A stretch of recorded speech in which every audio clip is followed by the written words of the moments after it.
വിരമിക്കൽ തീരുമാനം ഒരുപക്ഷെ മാറ്റിയേക്കുമെന്ന സൂചനകൾ പുറത്തുവരുന്നു. അത്തരമൊരു ധ്വനി ഉണ്ടായിരുന്നു കഴിഞ്ഞ ദിവസത്തെ വിനേഷ് ഫോഗട്ട് പങ്കുവച്ച പോസ്റ്റിൽ. 2032 വരെ ഗുസ്തി കരിയർ തുടരും എന്ന തരത്തിലായിരുന്നു ആ പോസ്റ്റിലെ പ്രതികരണം. വൈകാരികമായ തുറന്നു പറച്ചിലായിരുന്നു. കുട്ടിക്കാലത്തെ തൻ്റെ സ്വപ്നങ്ങൾ വളരെ പ്രയത്നിച്ച് ഗോദയിലേക്ക് ഇറങ്ങിയത്, അച്ഛൻ്റെ നഷ്ടപ്പെടലടക്കം നേരിടേണ്ടി വന്ന പ്രയാസങ്ങളൊക്കെ പങ്കുവെച്ചുകൊണ്ടായിരുന്നു പാരീസിൽ നിന്ന് മടങ്ങുന്നതിന് മുൻപ് പാരീസിൽ സംഭവിച്ച ഹൃദയഭേദകമായ മെഡൽ നഷ്ടം, പരാജയം, അപ്രതീക്ഷിത തോൽവി, അപ്രതീക്ഷിതമായി പുറത്താകൽ, അതിനെയൊക്കെ വിശേഷിപ്പിച്ചുകൊണ്ടുള്ള കുറിപ്പ് വന്നത്. അതിന് പിന്നാലെ ഇപ്പോൾ 2 ദിവസം വൈകി വിനേഷ് ഫോഗട്ട് നാട്ടിലേക്ക് എത്തുമ്പോൾ ഉചിതമായ സ്വീകരണമാണ് ഡൽഹി വിമാനത്താവളത്തിൽ ഉണ്ടായിരിക്കുന്നത്. ഗുസ്തി താരങ്ങളുടെ സമരത്തിന് ഊർജം നൽകുകയും അതിന് മുന്നിൽ നിന്ന് നേതൃത്വം നൽകുകയും ചെയ്ത കായിക താരങ്ങളിൽ പ്രധാനിയായിരുന്നു വിനേഷ് ഫോഗട്ട്. അതുകൊണ്ട് തന്നെ 100 ഗ്രാം ഭാരം അധികം എന്നതിൻ്റെ പേരിൽ ഒളിമ്പിക്സിൽ മെഡൽ ഉറപ്പാക്കിയിട്ടും പുറത്താക്കപ്പെട്ടപ്പോൾ രാഷ്ട്രീയവും ചർച്ച ചെയ്യപ്പെട്ടു. ഗുസ്തി ഫെഡറേഷനെതിരെ ആരോപണം ഉയർന്നു വന്നു. ഗുസ്തി ഫെഡറേഷൻ അധ്യക്ഷനെതിരെ ആരോപണം ഉയർന്നു വന്നു. ഡൽഹി ഹൈക്കോടതിയിൽ വിനേഷ് ഫോഗട്ട് അക്കാര്യം ഉന്നയിക്കുകയും ചെയ്തതാണ്. അനധികൃതമായ ഇടപെടലുകൾ ഗുസ്തി ഫെഡറേഷൻ ചെയർമാൻ അധ്യക്ഷന്റെ ഭാഗത്ത് നിന്ന് ഉണ്ടായി. വിലക്കുണ്ടായിട്ടും അതിനെ ലംഘിച്ച് ഒളിമ്പിക്സ് വില്ലേജിൽ എത്തി അവിടെ കാര്യങ്ങളിൽ അനധികൃതമായി ഇടപെട്ടു. തൻ്റെ പുറത്താകലിനും പിന്നിലും ഗുസ്തി ഫെഡറേഷൻ്റെയും ഫെഡറേഷൻ അധ്യക്ഷൻ്റെയും ഒക്കെ ഇടപെടലുണ്ടോ എന്ന സംശയം ധ്വനിപ്പിച്ചുകൊണ്ടായിരുന്നു വിനേഷ് ഫോഗട്ടിൻ്റെ അഭിഭാഷകൻ ഡൽഹി ഹൈക്കോടതിയിൽ ഇക്കാര്യങ്ങൾ ചൂണ്ടിക്കാണിച്ചത്. അതിനിടയിൽ അന്താരാഷ്ട്ര കായിക തർക്കപരിഹാര കോടതിയെ സമീപിച്ചു. വെള്ളി മെഡലിന് അർഹതയുണ്ട്. അവസാന റൗണ്ട് വരെ നിയമപരമായ ചട്ടങ്ങൾ പാലിച്ചുകൊണ്ടാണ് വന്നത്. അതുകൊണ്ട് മെഡലിന് അർഹതയുണ്ട്. പക്ഷേ ആ വാദവും അംഗീകരിക്കപ്പെടാതെ പോവുകയായിരുന്നു.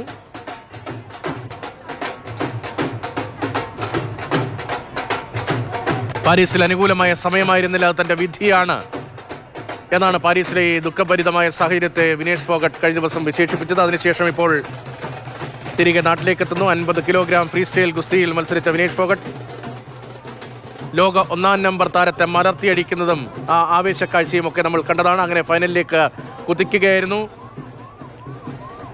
ഈ വിഭാഗത്തിൽ ഗുസ്തി വനിതാ 50 കിലോഗ്രാം ഫ്രീ സ്റ്റൈലിൽ ഫൈനലിലെത്തിയ ആദ്യ ഇന്ത്യൻ താരമെന്ന ചരിത്രപരമായ നേട്ടത്തിലൂടെ അർഹയാവുകയായിരുന്നു വിനേഷ് ഫോഗട്ട്. പാരീസിൽ ഫൈനൽ ദിവസം രാവിലെ നടന്ന ഭാര പരിശോധനയിലാണ് അപ്രതീക്ഷിതമായ അത് സംഭവിച്ചത്. 100 ഗ്രാം ഭാരം കൂടുതലാണ് എന്ന് കണ്ടെത്തി അയോഗ്യത കൽപ്പിക്കുകയായിരുന്നു, പുറത്താക്കുകയായിരുന്നു. രാജ്യമാകെ കരഞ്ഞ ദിനം, വിനേഷ് ഫോഗട്ട് കരഞ്ഞ ദിനം. എല്ലാവിധ സാധ്യതകളും പരിശോധിക്കപ്പെട്ടു എന്ന് സർക്കാർ ഉൾപ്പെടെ വിശദീകരിച്ചുവെങ്കിലും രാജ്യത്തിന് വലിയ നഷ്ടമാണ്, മെഡൽ നഷ്ടമാണ് പാരീസിൽ സംഭവിച്ചത്. വിനേഷ് ഫോഗട്ടിൻ്റെ കരിയറിലെയും ഏറ്റവും വലിയ നഷ്ടങ്ങളിൽ ഒന്നായി തന്നെ പാരീസ് എക്കാലത്തും നിലനിൽക്കും. അതിനുശേഷമാണ് വെള്ളി മെഡൽ അനുവദിക്കണമെന്ന ആവശ്യം അന്താരാഷ്ട്ര തർക്കപരിഹാര കോടതിയിലേക്ക് വരുന്നത്. അപ്പീൽ കോടതി തള്ളിയതോടുകൂടിയാണ് മെഡലില്ലാതെ ഇപ്പോൾ മടങ്ങിയെത്തിയിരിക്കുന്നത്. പക്ഷേ താരത്തിന് ഉചിതമായ സ്വീകരണമാണ്, രാജ്യത്തിൻ്റെ ഹീറോയ്ക്ക് ഉചിതമായ സ്വീകരണമാണ് ഡൽഹിയിൽ വിമാനത്താവള പരിസരത്ത് നമ്മൾ കാണുന്നത്.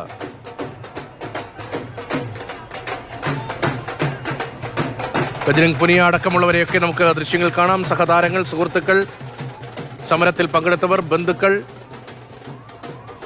ആരാധകർ, അങ്ങനെ വലിയ ഒരു നിരയായിരുന്നു സ്വീകരിക്കാനായി ഡൽഹി വിമാനത്താവളത്തിൽ എത്തിയത്. അവിടെ തുറന്ന വാഹനത്തിൽ വിനേഷ് ഫോഗട്ടിനെ സ്വീകരിക്കുന്നു. കരഞ്ഞുകൊണ്ട്, കണ്ണീരണിഞ്ഞുകൊണ്ടുള്ള മറുപടി വിനേഷ് ഫോഗട്ടിൽ നിന്ന്.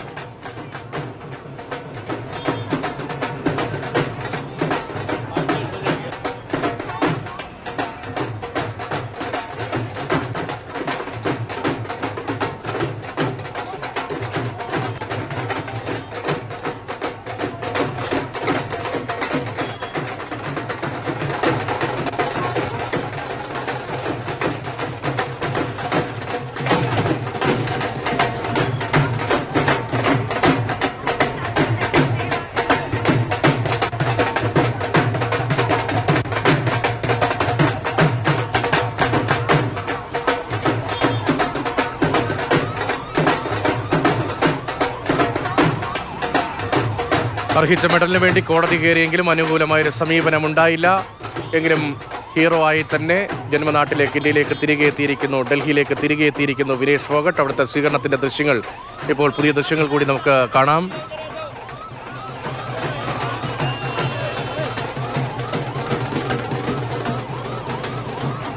വലിയ പോരാട്ടം നയിച്ചതിന് ശേഷം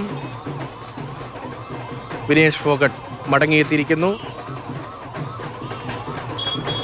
ഫൈനലിൽ മത്സരിക്കാത്ത വിനേഷ് ഫോഗട്ടിന് വെള്ളി മെഡൽ അനുവദിക്കാനാകില്ല എന്തായിരുന്നു കോടതി ഒടുവിൽ സ്വീകരിച്ച നിലപാട്. ഇതോടെ നീരജ് ചോപ്രയ്ക്ക് പുറമേ രണ്ടാമതൊരു വെള്ളി കൂടി എന്ന പാരീസിലെ നമ്മുടെ ഇന്ത്യൻ സ്വപ്നമാണ് തകർന്നുപോയത്.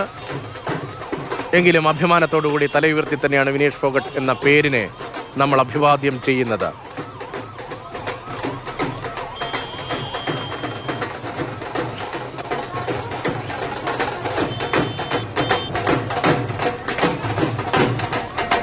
വിനേഷ് ഫോഗട്ടിന്റെ പ്രതികരണമാണ് നമ്മൾ ഇനി പ്രതീക്ഷിക്കുന്ന. അല്പസമയത്തിനകം മാധ്യമങ്ങളെ കണ്ടേക്കുമെന്നാണ് അവിടെ നിന്നുള്ള വിവരങ്ങൾ.